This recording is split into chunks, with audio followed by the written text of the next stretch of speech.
प्रिय छात्र छात्राओं, कल मैंने आपको नियत बायस के बारे में बताया था और इस परिपथ को समझाते हुए ये समीकरण हमने प्राप्त की थी और मैंने कहा था कि VCC और RL तो भले ही नियत होते हैं, लेकिन ताप के कारण जो धारा लाभ HFE है वो बदलता है। इस कारण से निर्गम वोल्टता भी बदलती है और Q बिंदु अपने मूल मान से शिफ्ट हो जाता है। इस कारण नियत बायस का उपयोग सीमित होता है और सामान्यतः इसे हम तवज्जो नहीं देते। दूसरी जो बायस है उसको हम स्वाभिनति अथवा उत्सर्जक पुनर्निवेश बायस कहते हैं। अंग्रेजी में इसको सेल्फ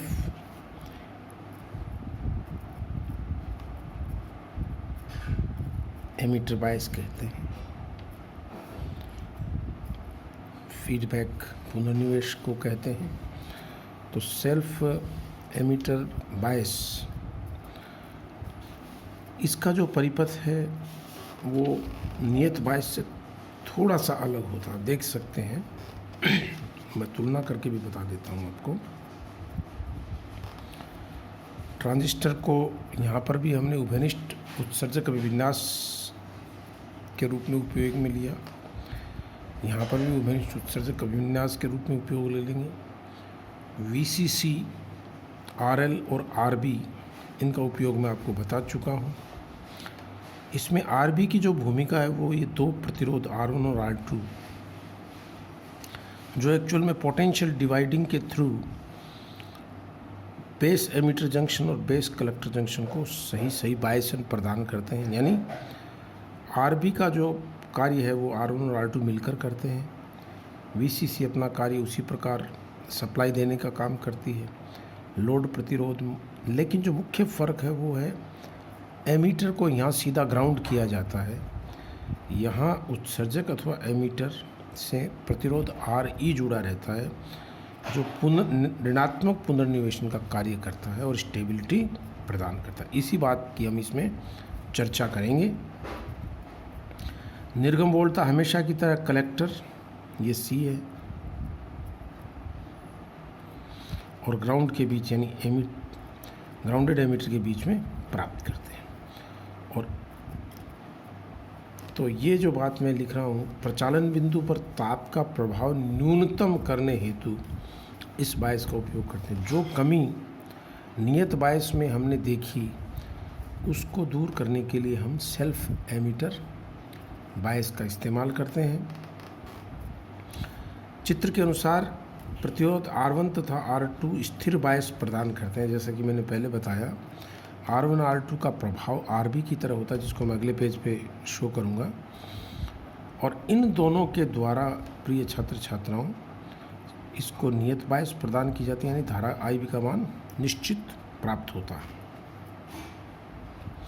और ऋणात्मक पुनर्निवेश के द्वारा स्थायित्व प्रदान होता है। तो ये जो मेन फ़र्क है वो इस RE का है।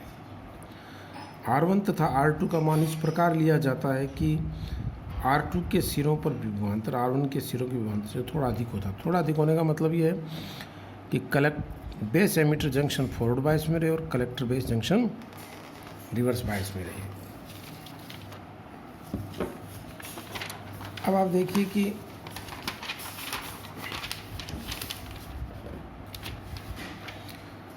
आधार तथा भूसंपर्कित G के मध्य थेवेनिन प्रमेय का अपन उपयोग करें तो इस परिपथ को हम एक सरल परिपथ में तब्दील कर सकते हैं। वो ये रहा, ये देखिए।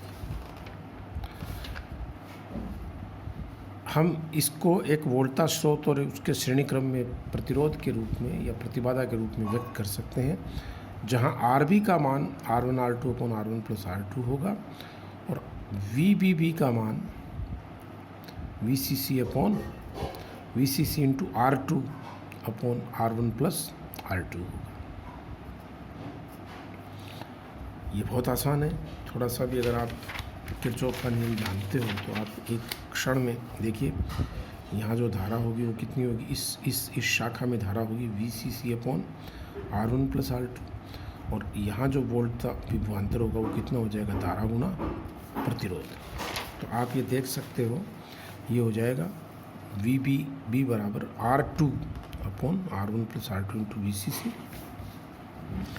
अतः परिपथ का जो नया स्वरूप होगा वो इस प्रकार होगा। ये उसका सरलीकृत या आतुल्य परिपथ, ये VO हम यहाँ नापेंगे। इनपुट वोल्टता इन दोनों टर्मिनल्स के बीच में दी जाएगी। बहुत आसान है, अगर पहले लगातार पढ़ रहे हो तो ये बहुत आसान है। अब मैं यहाँ किरचॉफ का नियम लगाऊंगा इसमें इनपुट सर्किट में। तो देखिए VBB बराबर IBRB + VBE + IB + IC × RE, क्योंकि उत्सर्जक धारा का मान आधार धारा और कलेक्टर धारा के योग के बराबर होता है। तो देखिए VBB बराबर IBRB + VBE + IB + IC × RE, ये किरचॉफ का द्वितीय नियम है निवेशी पाश में। तो इसको मैंने लिख दिया VBB - VBE बराबर, ये बहुत सरल गणित है, इसको राइट, ये तो राइट में ही है IBRB। तो देखिए इसमें IBRB कॉमन ले लिया तो यहाँ IB है RB है तो 1 हो गया, प्लस इसके साथ चूँकि IB RE है तो RE/RB + IC/RE, तो ये मिल जाएगा। अब धारा लाभ HFE बराबर IC/IB हम जानते हैं, ये पिछले इसी चैप्टर की पुरानी लेक्चर्स में मैंने आपको समझाया हुआ है। तो VBB - VBE को दोबारा से लिख सकते हो RBIC/HFE 1 + RE/RB प्लस, ये आसान गणित है, आप खुद देख लीजिए। IC को मैंने क्या लिखा, IC को मैंने लिख दिया, ये देखिए IB को लिख दिया IC/HFE, IC/HFE लेकर मैंने कॉमन ले लिया। तो IC की वैल्यू अपने पास इस समीकरण से ये आ जाएगी। अब आपको ये भी मालूम है कि HFE का मान 1 से बहुत अधिक होता है, अगर धारा लाभ जो कॉमन एमीटर में होता है वो बहुत ज़्यादा होता है। तो मैं यहाँ 1 को नगण्य मानते हुए इसको छोड़ दूँगा, तो IC का मान फिर से अप्रॉक्सीमेट हो जाएगा VBB - VBE / RB × HFE/1 + RE/RB × HFE हो जाएगा। अब संग्राहक परिपथ के अंदर हम किरचॉफ की द्वितीय समीकरण को लिखते हैं। देखो तो क्या हो जाएगी किरचॉफ में, VCC बराबर, ये देखो यहाँ पे VCC, ये रहा वोल्ट था, ये इसमें आपको लिखनी है। तो VCC बराबर ICRC + VCE, कलेक्टर और ये रहा कलेक्टर, तो कलेक्टर और एमीटर के बीच का जो पोटेंशियल डिफरेंस है वो VCE। तो VCC बराबर ICRC + VCE प्लस ये वोल्ट था, तो ये लिख दिया मैंने VCC बराबर ICR + VCE × IB + IC × RE। अब इस समीकरण में जो अप्रोक्सीमेशन लगाएंगे, आधार धारा सामान्यतः कलेक्टर धारा के मुकाबले काफ़ी कम होती है, तो IB is far smaller than IC, तो ये अप्रोक्सीमेट आंसर आ गया। तो VCE बराबर क्या आ जाएगा बच्चों, VCC - ICRL + RE होगा। यह लोड लाइन की समीकरण आ गई, और आपको याद होगा कुछ दिनों पहले मैंने VCE बराबर VCC - ICRL बताया था, तो वहाँ लोड लाइन में जो इफेक्टिव प्रतिरोध था वो तो हमने RL लगा रखा था, यहाँ RE के कारण जो प्रभावी लोड प्रतिरोध होगा वो RL + RE हो जाएगा।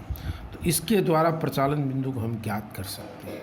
ये एक महत्वपूर्ण बात है जो आपको समझनी है। जब ताप में वृद्धि होती है तो IE तथा IC बढ़ते हैं। ताप में वृद्धि होती है तो कारण क्या है कि ताप में वृद्धि से आवेश वाहकों की संख्या में थोड़ी वृद्धि होगी, तो जब ताप में वृद्धि होती है तो IE तथा IC बढ़ते हैं, जिससे IB में कमी होती है, नेट करंट कांस्टेंट रहेगी, तो जो पुनः IC को कम कर देगी। तो ये इसका एक प्रभाव ताप का इसमें नगण्य हो जाता है।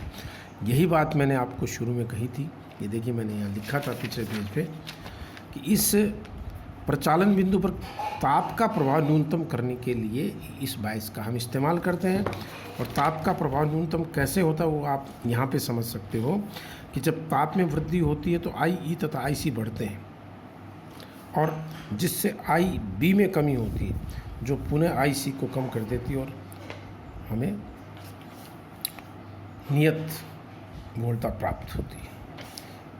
अब मैं आपको ये बताऊंगा कि इसके स्थायित्व का क्या कॉन्सेप्ट